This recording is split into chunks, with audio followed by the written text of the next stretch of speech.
అదే RTV app వార్తల్ని క్షణాల్లో చదివే అవకాశం ఉంటుంది. ఒక న్యూస్ పేపర్, ఒక టెలివిజన్ ఛానల్ మీ చేతుల్లో ఎప్పుడూ ఉంటాయి.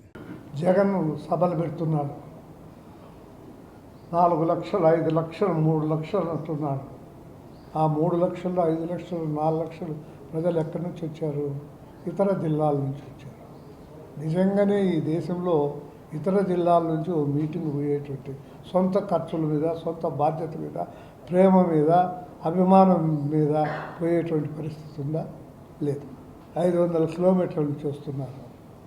ఇది ఉండాలా? ఇది ఉండాలా? ఈ 2 లేకుండా మళ్ళా జోబులోకి ఏమైనా ఉండాలా? ఈ 3 లేకుండా రావు. వాళ్ళు ఎవరికి వేస్తారో ఎవరికి చేస్తారో తెలియదు.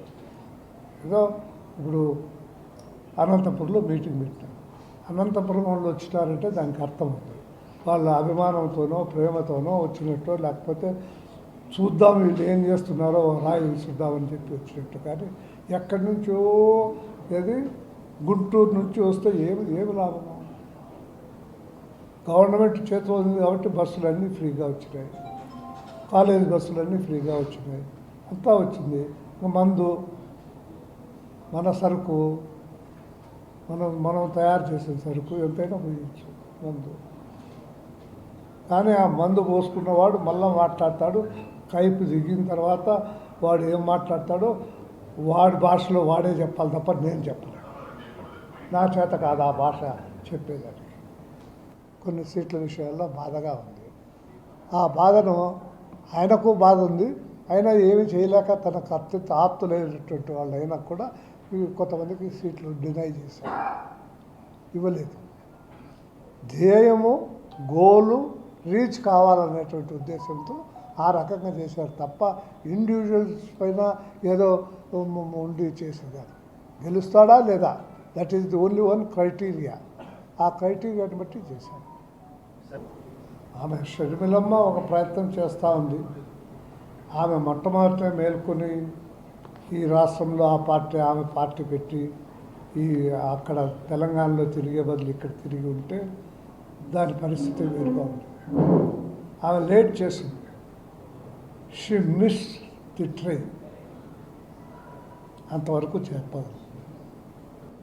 కుటుంబానికి ఒకటే అనేటువంటి మాట మాకు చెప్పలేదు.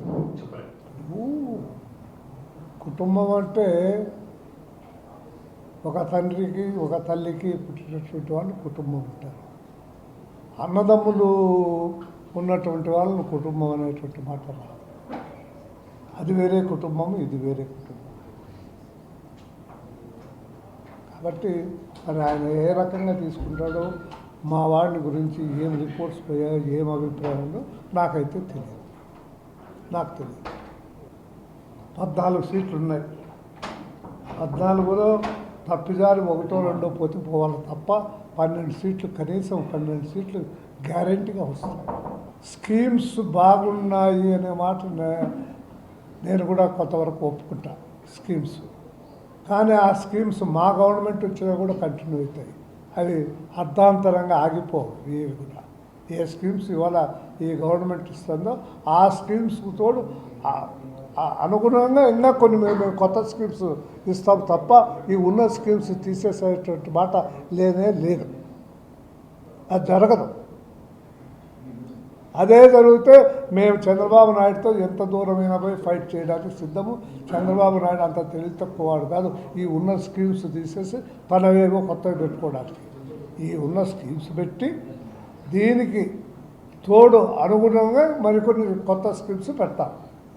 ఒక్క స్కీమ్లే ఈ దేశాన్ని ఉద్ధరించలేవు. అడ్మినిస్ట్రేషన్ ఏ రకంగా ఉంది? అడ్మినిస్ట్రేషన్ ఇవాళ ఎప్పుడూ లేదు ఇంత గబ్బుగా అడ్మినిస్ట్రేషన్. ఇవాళ అంత వరస్ట్గా ఉంది. చూడండి, రోడ్లు చూడండి ఎట్లున్నాయో, ఎంత గోతులు పడి ఉన్నాయో, ఏమున్నాయో. మా పప్పూరు దగ్గర ఉండే చాగల్లు డ్యామ్లో నీళ్లు ఇవాళ వృధాగా వదిలిపెడతారు. ఆ చాగల్ డ్యాంలో నీళ్లు ఉంటే మాకు తాగునీటి సమస్య ఉండేది కాదు, రాదు. ఆ నీళ్లు వదిలిపెట్టారు.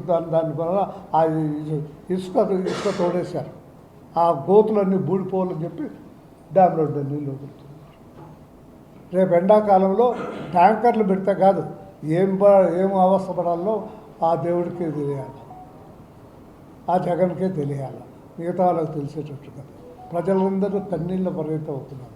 మామూలు మానవుడు కూడా ఇవాళ విమర్శ చేస్తున్నాడు, ఆ డ్యామ్లో ఉండే నీళ్ళు వదిలిపెట్టిందని. అది పరిస్థితి. అడ్మినిస్ట్రేషన్ మాత్రం చాలా వీక్గా ఇప్పుడు జరుగుతుంది కాబట్టి ఉంటుందని ఎవరైనా ఎక్స్పెక్ట్ చేస్తారు. ఇప్పుడు మీ రిపోర్టర్ ఏం చేశాడు పాపం, ఆయన కింద పడేసి కొట్టి ఆసుపత్రికి పంపిస్తారు. ఇంకో రిపోర్టర్ ఏదో చేస్తుంది, ఇంకోరిని ఏమో చేస్తుంది. ఇవి నిత్యకృత్యం అయిపోయినాయి కదా. ఇదేమి ఊహించినటువంటిది కాదు, అందరూ ఊహించేటువంటిది. ప్రెస్ వాళ్ళు ఊహించుతున్నాడు, సామాన్య మానవుడు ఊహించుతున్నాడు, నా లాంటి పాలిటిషియన్ ఊహించుతున్నాడు. పోలీస్ ఇన్యాక్టివ్ అయిపోయింది. హిట్లర్ నియంత పాలన అయిపోయింది. అది ఆ నియంత పాలన ఉండకూడదనే కదా ఆమె షర్మిల కూడా బయటకు వచ్చింది. జగన్ ఏమీ పనికిరాడు అంటే ఎట్లా? ఏం లేదు, జగన్కో కొంత స్ట్రెంగ్త్ ఉంది, కానీ ఆలోచన పరులు ఇతని ఓటర్లు ఏదో మా రెడ్డి చెప్పినాడని చెప్పి ఓట్లు వేసే వాళ్ళు చాలా తక్కువ మంది ఉన్నారు.